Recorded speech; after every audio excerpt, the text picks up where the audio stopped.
രമണേച്ചി ടാറ്റ, അടുത്ത ഞായറാഴ്ച കാണാം. എടി മായേ, നിന്റെ കാര്യം ഇപ്പൊ ഞാൻ അങ്ങോട്ട് ചിന്തിച്ചതേ ഉള്ളൂ. കുടുംബശ്രീക്ക് പോയിട്ട് വന്നു.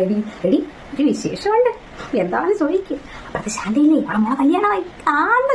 ഞാനങ്ങനെ അറിഞ്ഞായിരിക്കും, ആരോടും പറഞ്ഞിട്ടില്ല, രഹസ്യമൊക്കെ വെച്ചിരുന്നു. അതൊക്കെ ഞാൻ അറിയും. പ്രത്യേകതയുള്ള കല്യാണമാണ് മോളെ. എന്താണെന്നറിയാമോ? പ്രേമം. ഒരു ക്ലാസ്സിൽ ഒരുമിച്ച് പഠിച്ച കാലത്ത്, അന്ന് കോളേജിൽ പഠിച്ച സമയത്ത് 4-5 വർഷമായി. അത് മാത്രമല്ല, പയ്യൻ വേറെ ജാതി, ക്രിസ്ത്യാനിന്ന്. അവക്ക് എന്തൊക്കെയായിരുന്നു അമ്പലം, പൂജ, പ്രാർത്ഥന. ഇപ്പൊ എന്താ പള്ളിക്കാരൻ മരുമോനെ കിട്ടിയില്ലേ? ആ പെണ്ണിന്റെ വരവും പോക്കും കണ്ടപ്പോഴേ ഞാൻ വിചാരിച്ചു അവൾ ഇന്നോ നാളെയോ ഒളിച്ചോടുവന്നു. ഭാഗ്യത്തിന് ഒളിച്ചോടിയില്ല. ഇപ്പോഴത്തെ പെൺപിള്ളേരുടെ കാര്യങ്ങളെ. ഓ എന്റെ പൊന്നി, ഗവൺമെന്റ് ജോലിയൊക്കെ ഉണ്ട്, നല്ല കുടുംബമൊക്കെ തന്നെ പറയാം. ഓ ജാതി വരെ ഇല്ലടി മോളെ. അതൊക്കെ എന്റെ മോള്.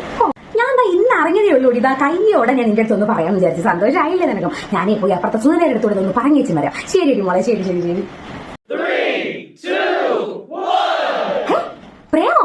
എന്നെ മോളാ, ഇത് ആര് പറഞ്ഞേ? ഈ നട്ടാക്കുറിക്കാത്തതാണ് എന്റെ പൊടി കൊച്ചിനെ കുറിച്ച് ആരടി പറഞ്ഞത്? അവളെ കല്യാണം അതൊക്കെ ശരിയാണ് എന്ന് വെച്ച് പ്രേമൊന്നുമില്ല. അവര് പണ്ട് ഒരു ക്ലാസ്സിൽ, ഒരു ബെഞ്ചിൽ, ഒരു സീറ്റിൽ ഇരുന്ന് പഠിച്ചതാണ് എന്ന് വെച്ച് എന്റെ മോൾ അവന്റെ മുഖത്ത് നോക്കിയിട്ടില്ല ഇത്രയും നാളായിട്ട്. ഇതിപ്പോ എങ്ങനെയാണെന്ന് അറിയാൻ കൂടി, ഇവര് പഠിച്ച് വർഷങ്ങൾ കഴിഞ്ഞെങ്കിലും ഇവർ യാദൃച്ഛികമായിട്ട് ഇപ്പൊ കണ്ടുമുട്ടിയാണ്. ഇവർക്ക് ജോലിയൊക്കെ ആയില്ലേ? അങ്ങനെ കണ്ടുമുട്ടിയപ്പോഴത്തേക്കും രണ്ടുപേർക്കും കല്യാണം ആയില്ലല്ലോ. അങ്ങനെ അവന്റെ വീട്ടുകാരെ കൂട്ടി വന്ന് ഇവിടെ ആലോചിച്ച് എന്റെ ചേട്ടൻ്റെ കഥ കഴിഞ്ഞ ആഴ്ച അങ്ങോട്ട് പോയി നിശ്ചയൊക്കെ ഉറപ്പിച്ചിട്ട് വന്നതേ ഉള്ളൂ. പ്രേമൊന്നുമില്ല. അതൊക്കെ അസൂയക്കാര് പറഞ്ഞുണ്ടാക്കണല്ലേ? പ്രേമൊന്നുമില്ല. അയ്യോ, അവളൊരു പയ്യന്റെ മുഖത്ത് പോലും നോക്കാത്ത പെണ്ണ്.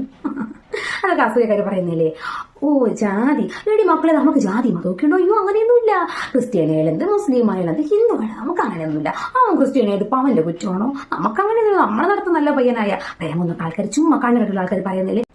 എന്നാലും നാട്ടുകാരൊരു കാര്യമേ, ഈ പൊടി പെൺകൊച്ചിനെ കുറിച്ച് ഇങ്ങനെയൊക്കെ പറഞ്ഞുണ്ടാക്കി കളഞ്ഞില്ലേ? കഷ്ടം.